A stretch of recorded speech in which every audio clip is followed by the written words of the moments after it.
Salut à tous, j'espère que vous allez bien. Bonne année 2019. Je vous souhaite la santé, le bonheur et tout ce que vous voulez, mais surtout la santé. Donc une vidéo aujourd'hui parce que je voulais parler un petit peu des opérations chirurgicales pour enlever les organes. C'est un sujet important pour moi parce que j'ai été moi-même opérée et on m'a enlevé donc plusieurs organes. Et je pense que c'est une des principales raisons pour laquelle j'ai ces problèmes de santé depuis tellement d'années. Donc moi, ce qu'on m'a enlevé, on m'a enlevé les végétations. Quand j'étais petite, on m'a enlevé l'appendicite quand j'avais 7 ans.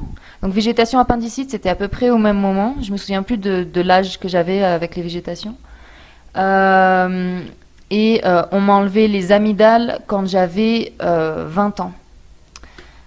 C'est quand j'étais en Irlande et que je faisais des angines à répétition parce que j'avais une diète toute pourrie. Mais les médecins, évidemment, ne cherchent jamais la cause. Donc le plus simple pour eux, c'était de m'enlever les amygdales. Donc, et puis ensuite, plus tard, je sais plus à quel âge on m'a enlevé les 4 molaires. Bon, ça, c'est un peu différent, mais il faut quand même avoir conscience que les dents, on peut dire en quelque sorte que c'est des organes. C'est pas vraiment des organes, mais c'est vivant, les dents. Et le problème, c'est que les médecins, de nos jours, considèrent nos dents comme des matières mortes, qu'on peut enlever, qu'on peut détériorer, qu'on peut recouvrir de différents matériaux, comme si on traitait de plastique ou de morceaux de bois, alors que les dents, ce sont des matières vivantes qu'on a dans la bouche. Donc, je ferai peut-être une autre vidéo sur ce sujet. Mais voilà, très important donc de garder votre corps tel qu'il est, avec tous ses organes, voilà, le garder comme vous êtes né, puisque tous ces organes, tout ce que vous avez, c'est pour une bonne raison. Et donc les médecins vont vous dire mais non, l'appendicite ça ne sert à rien, on peut l'enlever. Mais non, les amygdales, pareil, ça sert pas à grand chose. Moi, quand on m'a enlevé mes amygdales, on m'a dit mais de toute façon, 80% du système immunitaire se situe dans l'intestin, donc enlever les amygdales, c'est pas grave. Ouais, d'accord, donc 80%, mais je suis désolée, enlever 10 ou 20% ailleurs, ça joue. Et puis, pareil, ma mère me dit, oh mais non, mais de toute façon, quand on t'a enlevé les végétations, le médecin m'a dit qu'ils te l'ont enlevé très facilement, genre avec une cuillère, et pouf, c'était parti, donc c'était pas grand-chose. C'est pas parce qu'on peut enlever un organe facilement que ça veut dire qu'il sert à rien. Voilà, donc le résultat c'est quoi? C'est que je n'ai plus de protection à ce niveau-là. Donc les végétations, les amygdales, c'est la première barrière pour empêcher les pathogènes d'entrer dans le corps. Donc je n'ai plus cette première barrière. C'est comme si vous alliez en boîte et qu'il n'y a pas de vigile à l'entrée. Donc tout le monde peut rentrer et les bons comme les mauvais rentrent, et puis les mauvais, ils commencent à foutre la merde dans la boîte. Alors il y a peut-être d'autres vigiles dans la boîte qui vont réussir à les contrôler, mais ça aurait été quand même plus simple et plus sûr s'il y avait eu un vigile à l'entrée. C'est pareil. Donc, quand on n'a plus les végétations, plus les amygdales, qu'est-ce qui va se passer? On va avoir les infections qui vont arriver donc plus bas dans le système digestif, au niveau de l'œsophage, au niveau de l'estomac, au niveau de l'intestin. Et que dire de l'appendicite qu'on vous enlève? Donc, il y a quelques années, donc à l'époque où on m'a enlevé l'appendicite, les médecins considéraient qu'effectivement c'était un petit bout d'intestin qui ne servait à rien. Voilà. Sauf que maintenant, heureusement, il y a eu des avancées et maintenant, on ne sait toujours pas à 100% à quoi sert l'appendicite, mais de récentes études théorisent comme quoi l'appendicite, en fait, c'est un réservoir de bonnes bactéries qui sert à repeupler l'intestin suite à une grosse infection qui a entraîné, par exemple, une diarrhée. Et donc votre intestin, si vous avez une diarrhée sévère par exemple, va se vider et va éliminer beaucoup de bonnes bactéries Et donc le rôle de l'appendicite, c'est un réservoir de bonnes bactéries pour repeupler l'intestin suite à une grosse diarrhée ou alors suite à une antibiothérapie. Voilà, donc si vous prenez des antibiotiques mais que vous n'avez plus d'appendicite, eh ben, vous aurez beaucoup de mal à pouvoir repeupler votre intestin de bonnes bactéries, car il n'y a plus ce réservoir de bonnes bactéries. Voilà, donc que faire quand on vous a enlevé des organes? Donc déjà, si vous avez le choix, pensez-y vraiment, pensez-y avant de vous faire opérer, parce que non seulement on va vous enlever des organes et ça va vous causer des problèmes par la suite, et puis en plus il y a tous les produits chimiques qu'on va vous mettre dans le corps pour faire cette opération. Donc l'anesthésie, on va sûrement vous donner des antibiotiques après l'opération. Enfin, dans la mesure du possible, laissez votre corps tranquille. Moi, c'est simple. Je pense que la première cause de nos maladies, ce sont les médecins. Moi, je peux le dire pour mon cas en tout cas, ce qui m'a rendu malade chronique pendant autant d'années, c'est les conneries faites par les médecins. Pourquoi vite fait? Parce qu'on vous donne des antibiotiques et ben ça crée un énorme déséquilibre par la suite. Les antibiotiques sont ultra toxiques. Voilà, on vous opère, ça rend votre corps plus fragile. Donc pour moi, le conseil numéro 1 pour rester en bonne santé, c'est fuir les médecins à tout prix.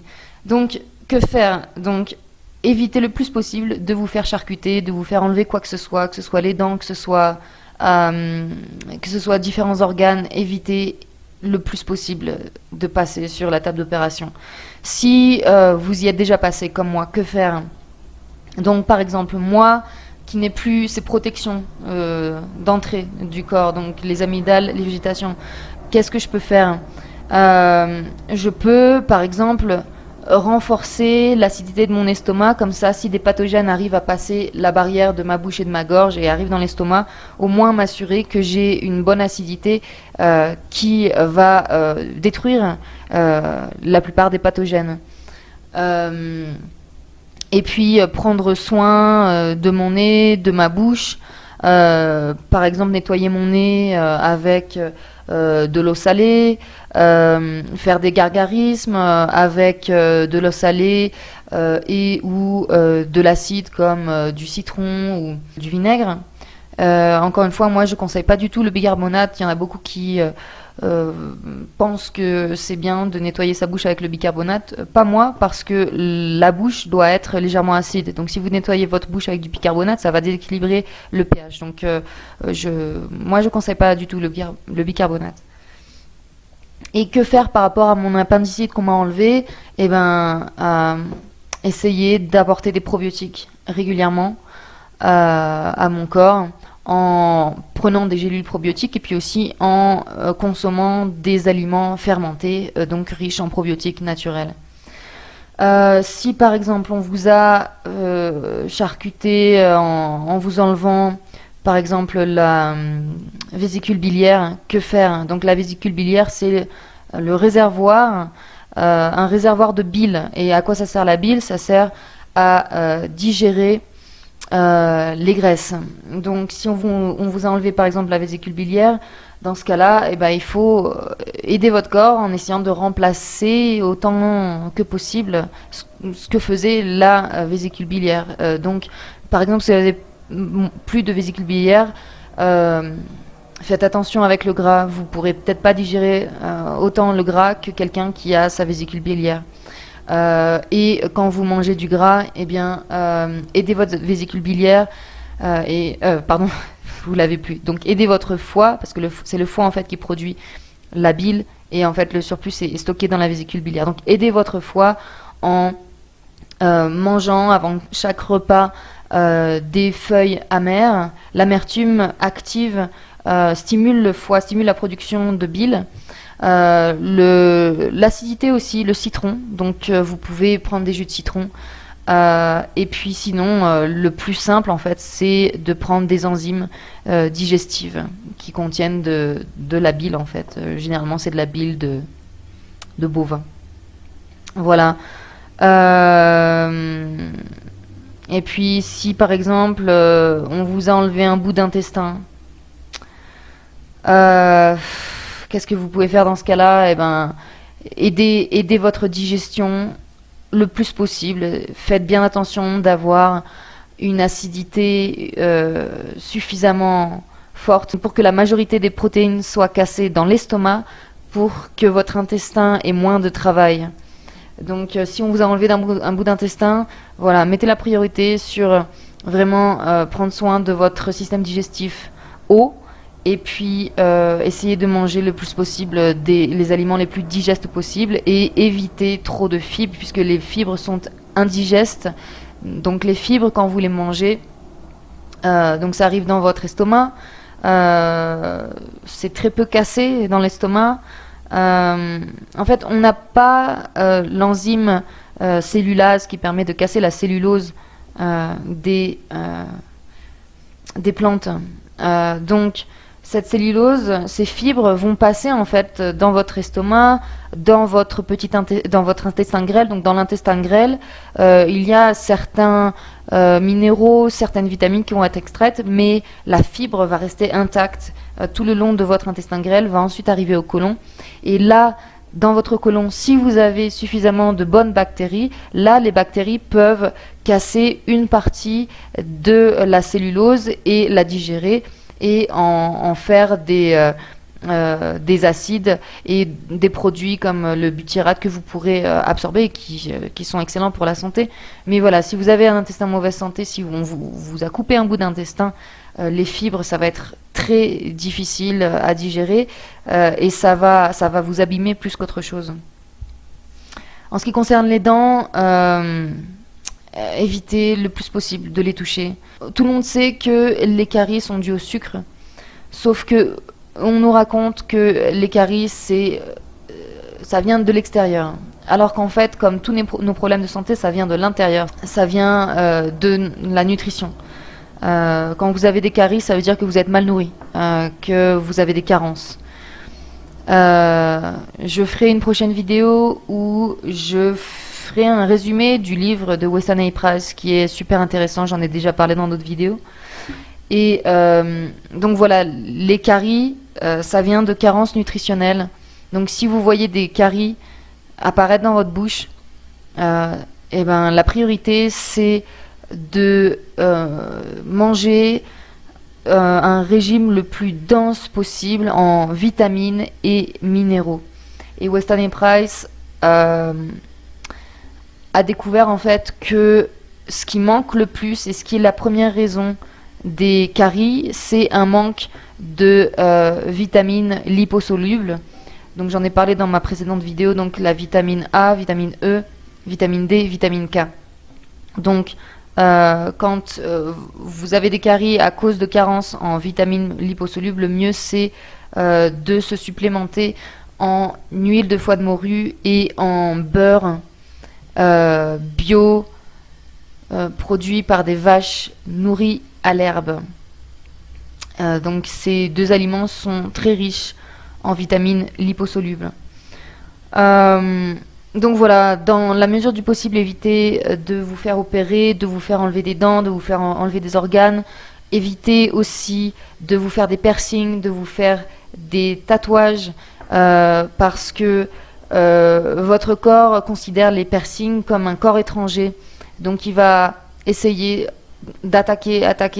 Pareil pour les tatouages, une encre dans votre peau, votre système immunitaire va la voir comme quelque chose d'étranger dont il faut se débarrasser. C'est d'ailleurs pour ça que les tatouages finissent par s'éclaircir.